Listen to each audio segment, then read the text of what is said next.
People give us pain, but we give ourselves suffering. You often put your hands on the shoulder of the person in front of you to help lead the way. And the person in front of you is the person you love and trust the most. Maybe you didn't get your happily ever after, but with a lot of work and time, you can certainly get your happily even after. People think we get our purpose from our passions. We don't. We get our purpose from our pain.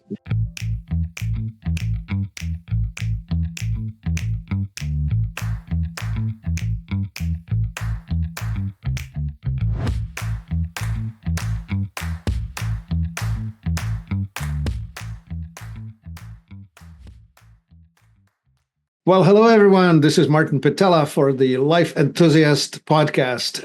And with being a life enthusiast come the four categories, the toxicity, malnutrition, stagnation, and trauma. And we don't do enough about trauma. And I want to have you experience this with our guest today. Not the trauma, how to get over trauma. Mr. J, welcome to the Life Enthusiast Show. Thank you, Martin. I appreciate your time. Yeah, absolutely. So I think in this case, it would make a huge sense for you to just tell the story and don't spare us the details. You know, what's it feel like to be looking down at a gun pointing at you? Oh, geez. Well, your life certainly flashes before your eyes. But let me just say this, because I think what a lot of people really want to know is, number one, have you been in my shoes? But more importantly, can you get me out of them into a new pair? Right. And first, let me just, for the listeners, I'll say trauma, very, very basic. Trauma is too much, too soon. That is trauma in basic terms. Too much, too soon. My specialty is in betrayal trauma. So, what I specialize in is trauma at the hands of somebody that you have a primary attachment with. So, whether Yeah. that be a parent, a child, a boss, certainly your significant other. Yeah.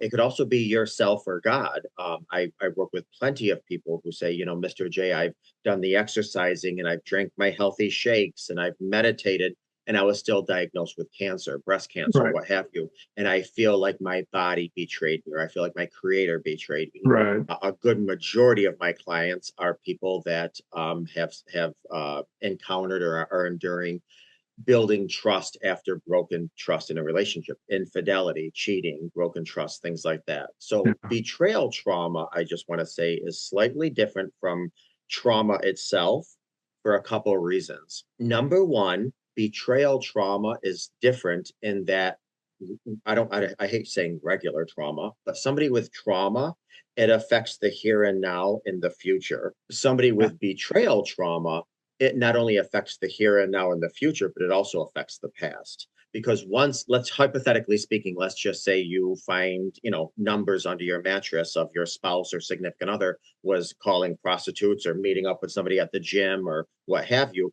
Now you're questioning, well, wait a minute. When we were on vacation last month and you were on the phone in the bathroom, was that who you were with? And now you can't drive by certain restaurants anymore or certain places. So it not only affects the here and now, it affects the future and it Yeah, affects the. that's a very helpful distinction for sure.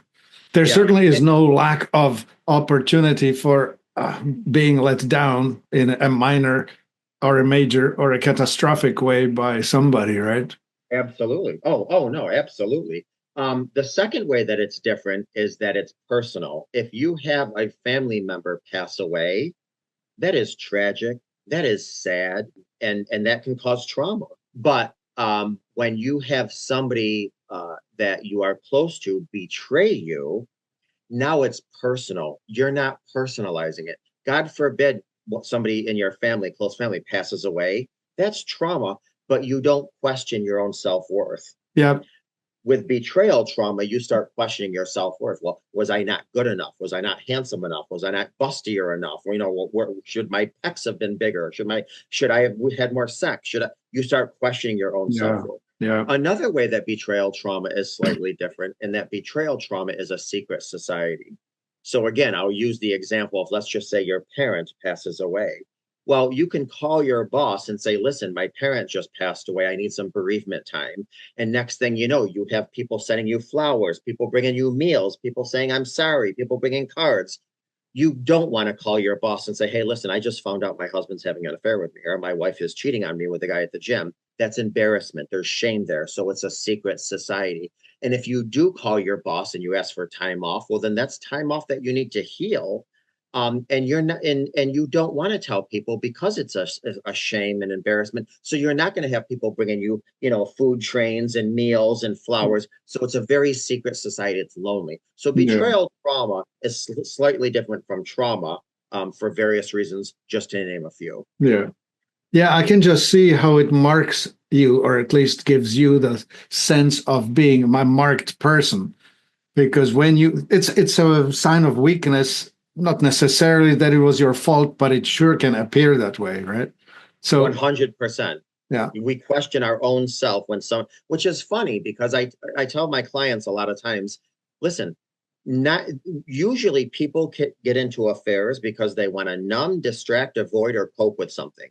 So this is a weakness within themselves. So you are going to question your self-worth based on somebody else's decisions from a place of weakness. It just doesn't make sense. Now we do it, of course we do it, but it doesn't make sense. And that's one of the processes that we have to work through, that you Yeah. cannot personalize it. You cannot attach their decisions based on a weakness to your self-worth. Yeah. Yeah. And then there's then there's the psychological makeup. Some of us have great attachment to variety, like loving change, whereas others have more preference for stability and intimacy. And so I'm speculating that the folks that have a higher preference for intimacy and stability are the ones who are the faithful ones.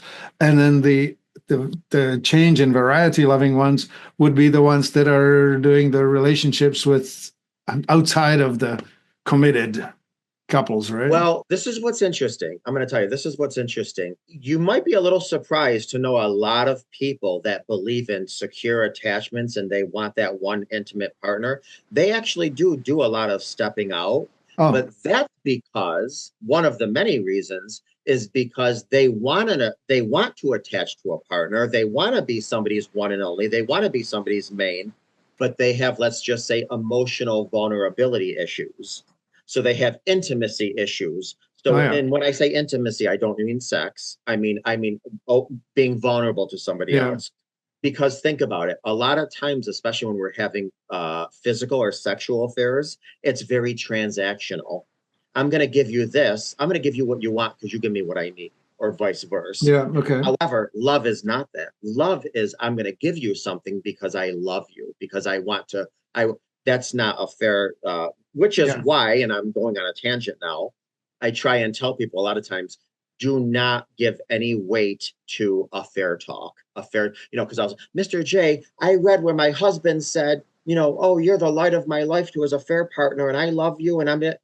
No, no, no, no. A fair talk is there's no substance there because it's transactional. I'm going to give you what you want to hear because you give me what I need. And what I need is a fix. right. Okay.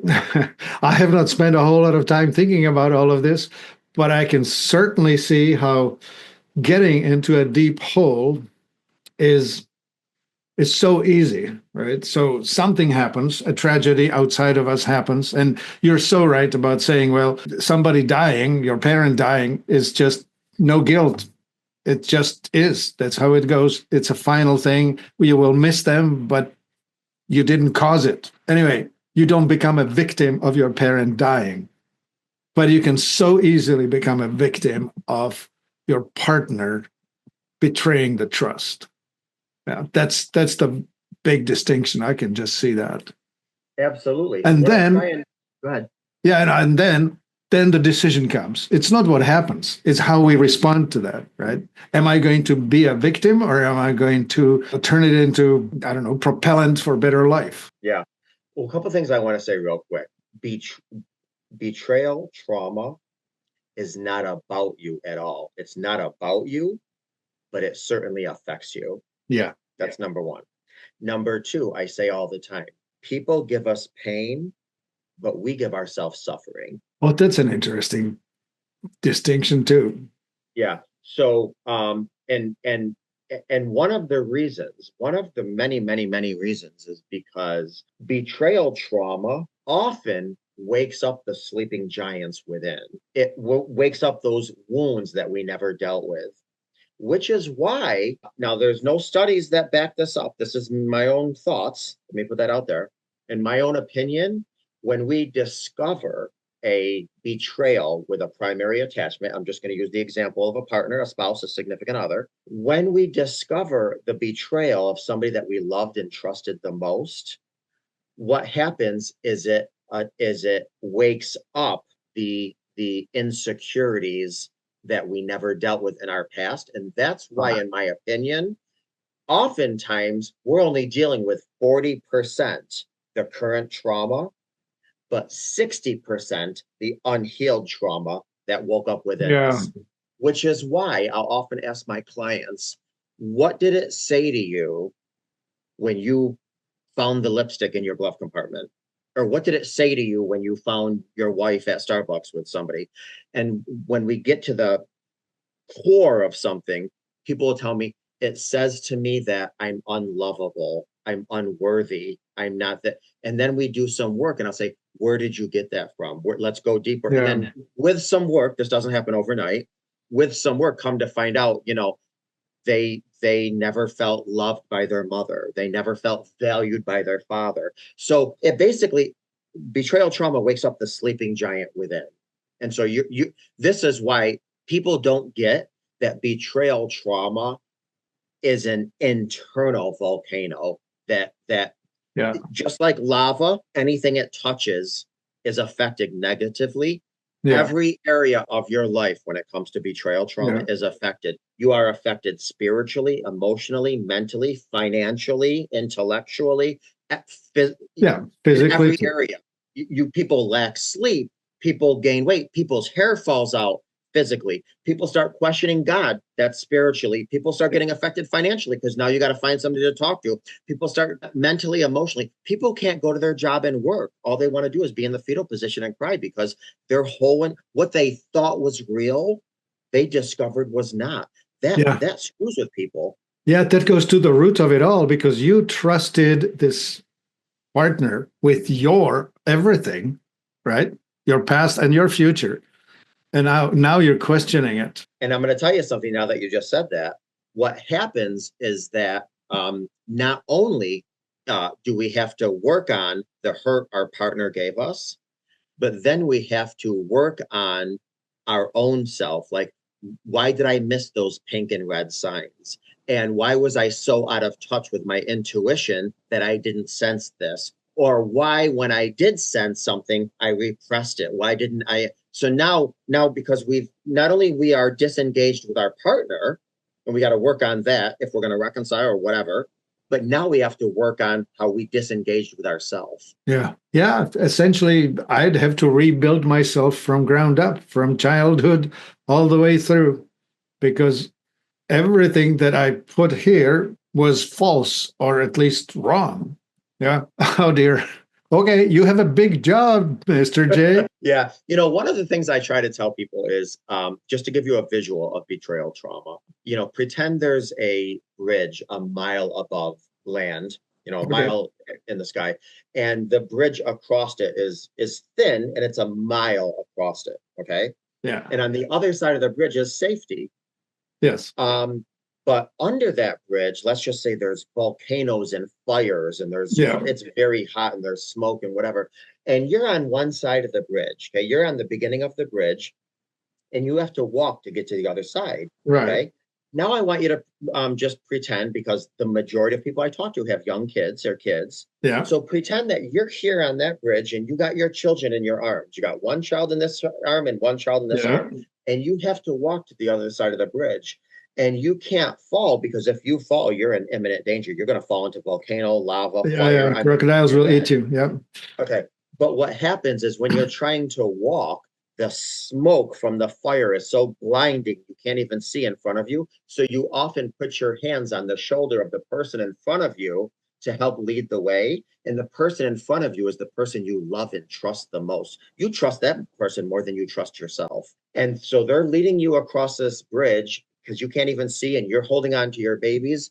And all at once, before you know it, the bridge collapses and you are falling. And you got the two things that mean the most to you, your babies, your dogs, whatever it is, you're falling and you're looking around trying to grab onto whatever it is, but you can't grab onto anything because you're holding your babies. And you know, once you fall, you can't support who you're holding, you can't support yourself. And then while you're falling, you look up and the person you loved and trusted the most in life has a hammer. They're the ones that made the bridge collapse.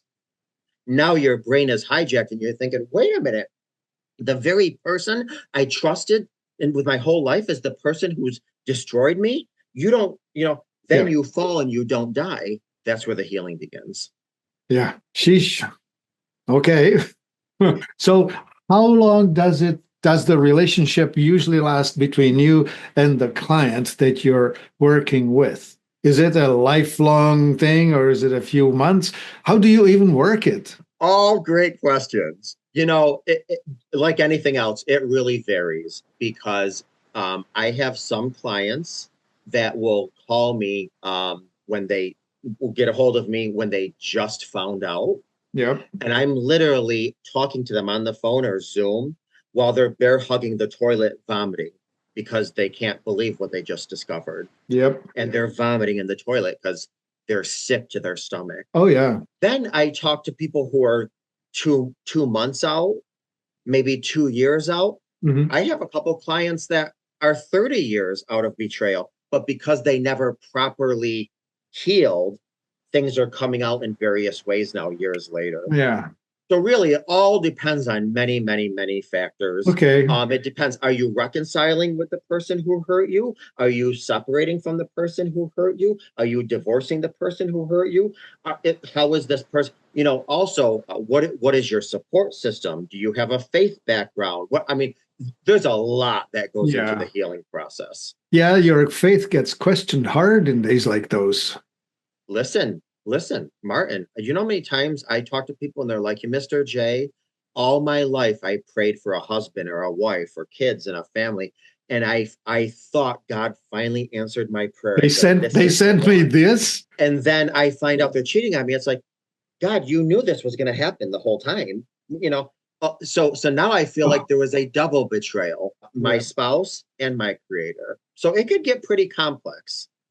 Yeah, no joke. I just recalled Bobby Kennedy saying, "I prayed for 30 years on my knees to help save the children of this nation.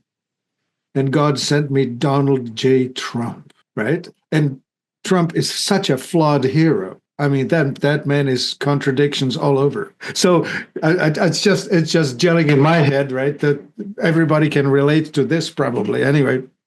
And so Yeah. as you're saying this, I prayed for my husband, and God sent me this. So this is a much greater test than I ever thought, right? Yeah, and I'm gonna tell you something. A couple things. I just want to give you a couple stats with betrayal trauma. Number one, between 30 and 70% of all couples are faced with some type of betrayal trauma in the span of their relationship. Yeah. Now, that does not mean that all those people get cheated on. It just means there's some type of betrayal. Yeah. That's number one. Financial gambling, who Yep, knows what yep, else? yep. Yeah. But number two, about 70%, give or take, 70% of all couples that go through in betrayal trauma actually reconcile and have better relationships afterwards than they did before the betrayal came out. Yeah. Now that the flaw is out, it takes two Yep, people getting better, right? 100%. And because it's like this. If you ever talk to somebody who, let's just say they had a heart attack, right? Okay. Let's just say they had a heart attack, and now you're talking to them 2 years out, and they're like, let me tell you something. When I had a heart attack, I learned that I was eating the wrong things, thinking the same wrong things. My schedule was off, my Yeah. body was off. Now, 2 years out of my heart attack, if Yeah. I go to the doctor now, my physical is spot on. It is almost Yeah. perfect. Yeah, yeah, because I am doing I've learned from this catastrophe yeah, what was wrong, and I've righted all of those wrongs and excelled at them. yeah, And the same thing can happen with a couple that experiences a relationship heart attack. yeah, If you learn what was wrong and what wasn't being fed and why this and why that, along with a lot of other things, I'm talking patience and kindness and love and understanding, maybe some forgiveness, whatever, yeah. you can have a relationship you never dreamed possible even after. And I say all the time, listen, maybe you didn't get your happily ever after, but with a lot of work and time, you can certainly get your happily even after. Oh, that's nice. Happily even after. That actually is very beautiful language for that. Yeah. Yeah. Yeah. Beautiful. Well, huh.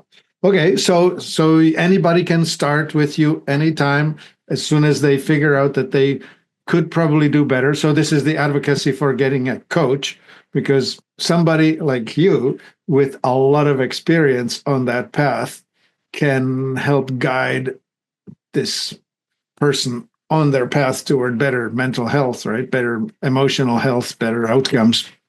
Because stewing in this situation by ourselves alone is way harder than having some guide for this. Oh, yeah. Listen, I say this, you would not get on a plane right now and go to another country without a tour guide, without a map, without a GPS, without doing some research. And it's the same thing. You cannot heal after betrayal trauma. You cannot heal without somebody that can be your guide. You Yeah. can't do it. Now, let me make it very clear, and I tell all my clients this, whether I'm talking to somebody as an individual, whether I'm talking to a couple, or whether I'm coaching a family, because infidelity or betrayal affects the entire family. Yeah. One of the things that I will tell everybody, and I make it clear, Mr. J cannot heal your marriage. Mr. J cannot fix you. Yeah. I wish I could. I Yeah. can't. What I can do is get your boat and steer you into calmer waters. Yeah. You're the one that's going to have to row. And when I mean row until you think your arms are ready to fall off. Yeah. And that's where the work actually begins. None of this is fun, fair, or easy, but absolutely it's worth it. Yeah. Well, just like in anything in life, growth comes with effort. Yeah. You don't Yeah. develop muscles without exercise. No, You don't no, get the beautiful vista without climbing the mountain. 100%. Yeah. And listen, very few people love struggling with the weight in the gym, but we all love the results afterwards. Yeah. So, yeah, I tell people, hey, talking to me is like going to the gym. You're not going to necessarily love the whole process, but you're going to really appreciate the outcome. Right. It's like I think when anytime somebody talks to a coach or counselor or something like this, it's very similar to when people mine for gold. When you're mining for gold, a little bit of gold comes out of the cave or whatever. Yeah. Find the Um, vein. but it's got like dirt and debris and twigs and all kinds of junk in there. Yeah. And then you got to kind of put that in like this liquid fire. Oh, And yeah. what happens is that all that liquid fire takes the dirt and debris, and then real gold comes to the top. And I'm sorry, all the dirt and debris and yuck comes to the top, and then you wipe it away. And then Yeah. a little bit more dirt, debris, yuck comes up, you wipe it away. Eventually, all that's left is just pure gold. And Mhm. that's what coaching or counseling does, is it doesn't feel good a lot of times to sit in session and work these things out. Yeah. But what's happening is that you're getting rid of all that gunk, Yeah. so that the authentic, pure, Yeah. sincere self emerges. Yeah. Yeah. I tried to explain my business to somebody, and I said, well, it's a lot like being a small farmer. I have a cow. At first thing in the morning, it wakes up and it needs me to come in and milk it. And I need to take out the manure and I need to bring in the hay. And yeah, we enjoy having the cow because we have the cheese and whatever, but it's work. And I have to do that. I have to look after the cow, Yeah. right? You're describing the process really well, where you're you're essentially processing and processing and processing until all that's left is the good that should have been kept, and all the stuff that should have been discarded is taken away. Yeah. Mm-hmm. And I'll tell you something, a lot of people actually, I shouldn't say this, and I don't want to stereotype, but I find it more men are a little bit more resistant to, coaching or counseling Yeah. than females. And not to mention, a lot of men will be like, well, I don't want to spend money, on this. And I'll be like, well, you can't afford not to, because not only will your relationship or marriage suffer if you don't, Yeah. but you will, because, and I'm going to give you a quick example. Hypothetically speaking, let's just say there's a male female couple, they're in Yeah. a relationship, and the male steps out, right? All And right. let's just say the male was a doctor and he, had an affair with a nurse. Okay. Okay. This is this is what winds up happening if you don't fix this. What winds up happening is the wife will start hating everybody with that doctor's name. So let's just say his name was Ed. Now she hates all Eds. If she doesn't do the work, eventually she's going to start hating all doctors.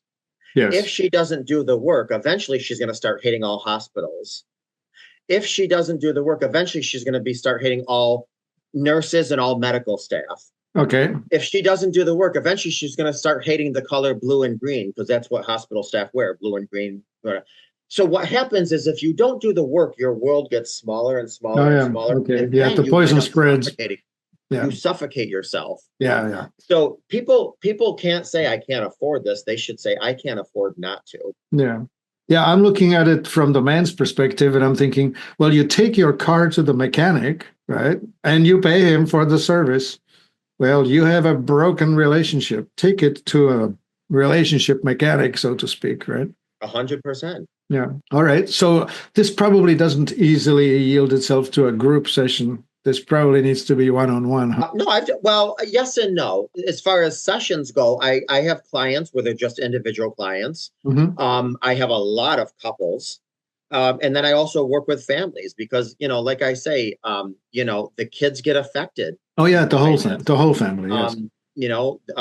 Kids get affected, the whole families get affected because, I say there's, I mean, I hate saying this, but it's kind of, if one family member has something, PTSD, cancer, whatever, the whole family has it. Yes, of course, And so always.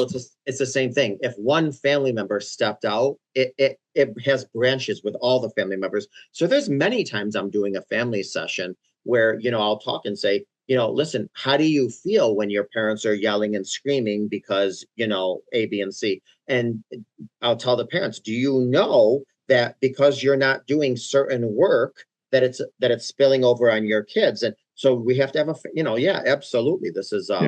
sometimes it's individual, sometimes it's couple, sometimes it's family. Yeah. Okay. Well, so we didn't get to tell your story, but you sure have made an awesome point for people seeing you.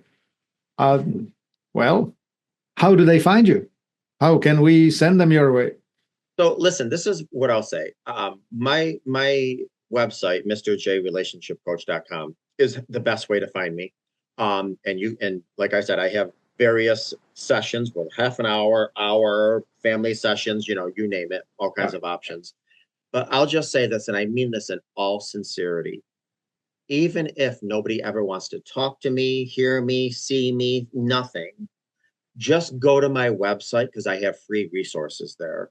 And people need resources. People need things they don't even realize they need after betrayal trauma. Yeah. So again, even if nobody ever wants to contact me ever, just go to the website, mrjrelationshipcoach.com, and just take advantage of the free sessions. And one of the last things I just want to say is, I mentioned this before, others give us pain, we give ourselves suffering. Yeah. One of the things that happen after betrayal trauma is we allow all kinds of negative stuff to come and live in our brain. Yep. Rent free. And it's like this: you're walking down the street and you get bit by a rattlesnake or a poisonous snake, right? Yeah. What you need to do is you need to stop that venom from getting to your heart and affecting your body. But what do? We pick that snake up and then we inject it into our body 1,000 more times. We're giving ourselves suffering. Yeah. But that's because we don't know how to get out of our suffering. Those are the tools we need to learn. Yeah. And the good thing about this Not that it's good, but the good thing about this is that you can pick it up anytime. Doesn't matter if your trauma is fresh or if it's old. As long as it's still festering and hasn't been cleared, it's time to clear it, because if you don't, you're going to die with it. 100%. And here's real quick, people often don't even know it is festering. So Mm, that's another trick, is that, right. but it is. It is. If you haven't dealt with it, it's there. It's a ball of fire inside your body, affecting everywhere it goes until you work that ball out of your body. Oof, man, I feel so lucky. I didn't have to do that in my life. You are, yes, that, yeah, you're blessed, because it forever changes a person. Betrayal trauma forever changes a person. Now, the silver lining from that is, a lot of people, if they're willing to do the work, they actually can become a more aware person, I call it the 2.0 person. Yeah. So if you do the work, you could really become an amazing, strong, courageous Yeah. person. But yes, I'm glad you were spared that, because it Yeah. changed. Yeah. I have a business associate who spent time in jail.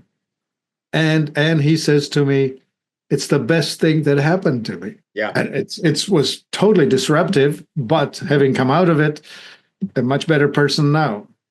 yeah. I say all the time, listen, we don't get our purpose from our passions. People think we get our purpose from our passions. We don't. We get our purpose from our pain. And sometimes some of the worst pain in life is what eventually gives us our purpose. So there are blessings, as I say all the time, there are lessons of the blessings, lessons of the lessons. All right. Very good. Oof. Yeah, I don't know. We could keep talking, but I think you really wrapped it beautifully into a simple, straightforward package. If you're Yeah, and packing around betrayal trauma, take yourself to Mr. J, and that's MRJAY, and then relationshipcoach.com. And we'll put that link in here. But if you're listening to it, write it down. It's worth your time. thank you. And again, I appreciate you having me on, and your time. I very much appreciate your time. Thank you very much. It's been so insightful. I learned more than you imagine. Good. Thank you. Mr. J, relationship coach, and Martin Patella at life-enthusiast.com. Thank you so very much.